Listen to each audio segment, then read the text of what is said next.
Right, shoot away. Scrimmage today, or Yeah, we got some work in.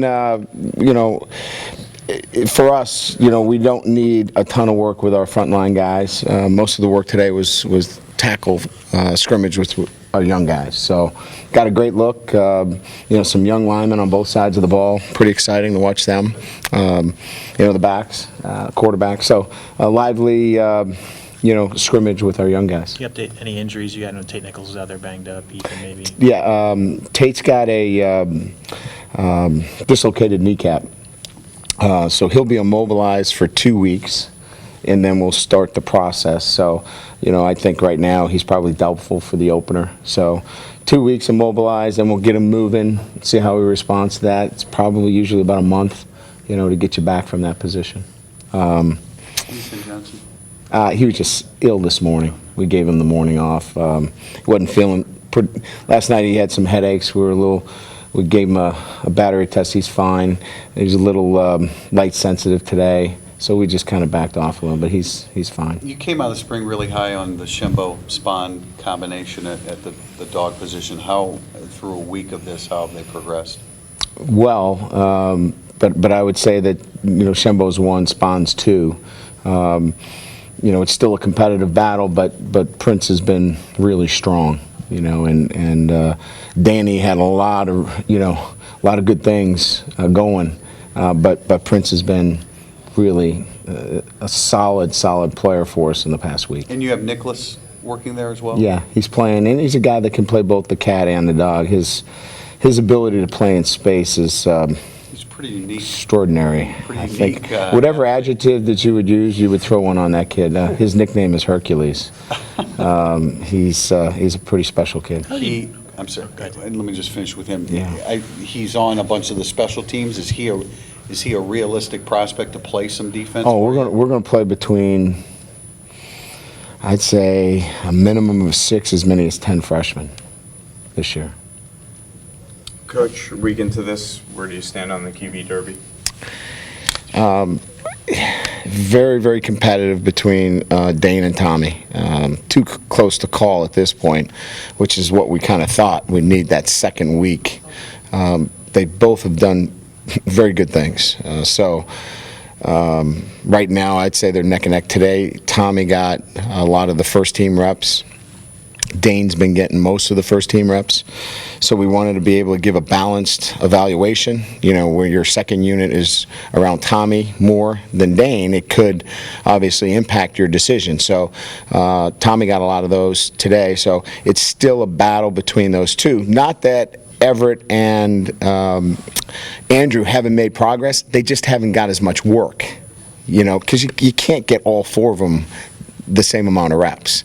But those 2 kids continue to make plays. So the quarterback battle right now is on between Chris and Rees, and the 2 young guys continue to make progress in the limited reps that they've been able to get. How would you describe Manti's approach to this season? Do you think he's taken more ownership, playing with a little bit more of an edge? Or is it just the same old guy that you had last year making tackles? I think we handle Manti a little bit different as a coaching staff. We know what he's capable of doing. I think we've spent more time with him fundamentally, more than we have, hey, get in there and show us what you can do. Mm-hmm. So I think his role's a little bit different. I think, he still has the same leadership qualities that he brings to the table. I think we focus more on, we want to see what he does in individual work and fundamental work than really what he needs to do in team time. So I think it's our approach more than his. A guy like that, if things go well for you and go well for him, he may have a decision to make towards the end of the year. How do you walk a guy like that through a process from now all the way to the end of the year?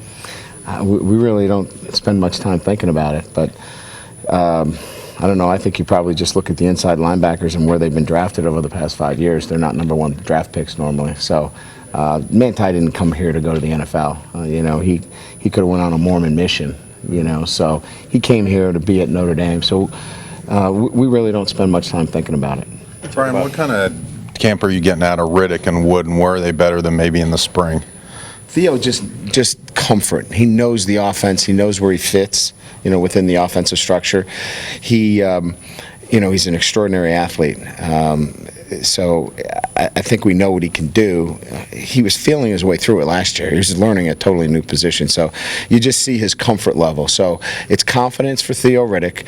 And Sierra Wood, it's attention to detail. You know, the little things make a big difference with him, because we know comfort level with Theo was important in year 2 for us, and then attention to detail with Sierra, because they both have extraordinary talents. And so that's been our focus with both those guys. Without giving away any secrets, do you train Riddick as a running back? Do you say be ready? How ready would he be? We'll have the ability within our system to put him in the backfield if we see that as a need. We've worked on it, and it's available to us. Whether we need to do it or whether we feel like it has to happen is another thing. But we'll always be prepared if we ever get shorthanded that Theo can line up at the running back position and get reps for us. I don't think we've asked you about David Ruffer yet. What kind of camp is he having, and where are the other kickers with him? He's been David Ruffer, very consistent. Our PAT stuff and field goal has been lively. We've worked it situationally as well, and he's been really solid. Kyle Brins has done a great job with kickoffs. And developed himself as a better number 2 punter. But I would say of all the kickers, probably the guy that stands out is Ben Turk. He has been, of all the specialists, the guy that has made the most progress. And we needed to be more versatile. We weren't able to rugby him at all and move him last year. It was not something we could do. Now we can do that. So his camp has probably been, of all the kickers, the one that I would underline. Brian, with Andrew Nuss, I think when you got here, he may have just been a guy. Now he's a frontline starter for you, potentially. Just talk about him since you got here to where he is today.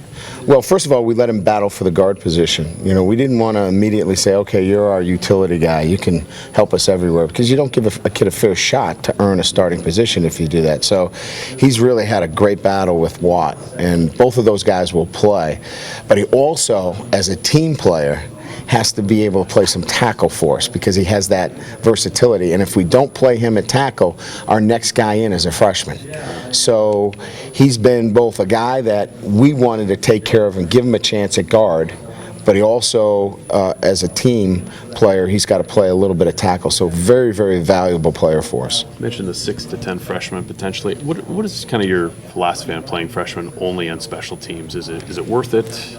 Yeah, I think the kind of schedule we play and the teams that we play, special teams can help you win games. So if a freshman can come in and impact, I think we saw that last year with Daniel Smith and Bennett Jackson. You know, Austin Collinsworth, all of them were significant players in special teams for us. So if they can help us win, we're going to play them. You mentioned Friday might be the shakedown point for those freshmen on special teams for reevaluation, or any kind of standing out for you? Well, like I said, I think you'll see us activate the various Daniels. We're going to activate both backs. There's a lot of those freshmen are going to play. So it may not be, a situation that I commented on earlier that we're going to send a lot of those guys to demo squad. It looks like we're going to keep a lot of those guys in the varsity. With Riddick, when you were toying with the idea of moving him back to running back, what eventually won I wasn't toying. You guys were toying. I wasn't. I said we would use versatility, and we'll continue to do that. So there was never a thought where he's got to go play running back. It was always going to be a receiver first, but if we needed to and we got into a tough situation, let's make sure we cross-train him so he can have a comfort level lining up as a running back. Brian, leadership is always a big topic this time of year. When I look at Ethan Johnson with his experience and his personality, he seems like a real good candidate to be a strong leader in this team. Would you agree? He is. He's a leader, and he's not a vocal leader, but behind the scenes, he's a guy that's respected by everybody. He lives his life the right way. He's a guy that we push out in front. We find those guys, we push them out front, and then we ask others to mirror. He's one of them. If you want a vocal guy, you look to somebody different, Manti. But he's clearly one of our senior leaders. Brian, we haven't had a chance to talk to you about Grimes' role. What's he doing for you, and why'd you pick him up? Well, we wanted somebody that could, really identify with what Notre Dame is about. And obviously David as a football player here, as a student, he can share a lot of his experiences with our players. So in the role that he has, which is really, student welfare, he can identify with a lot of the problems, transition and otherwise, of a Notre Dame student athlete. So he's the perfect fit for that, and he wants to stay in the athletic realm, whether it be as an athletic director one day or as a coach. This keeps him in that kind of area code, if you will, close to athletics. But his specific role is to have close contact with our players. And your former boss at Cincinnati is now in charge at Illinois. What kind of guy is Illinois getting, Mike Thomas? Great hire of coaches. Good taste, you think? I think so. The one thing that stands out with Mike is he did such a great job in such trying financial times at the University of Cincinnati, where he allowed us to build our program.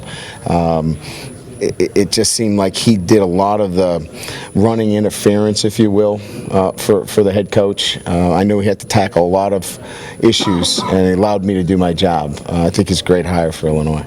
Aggressive guy.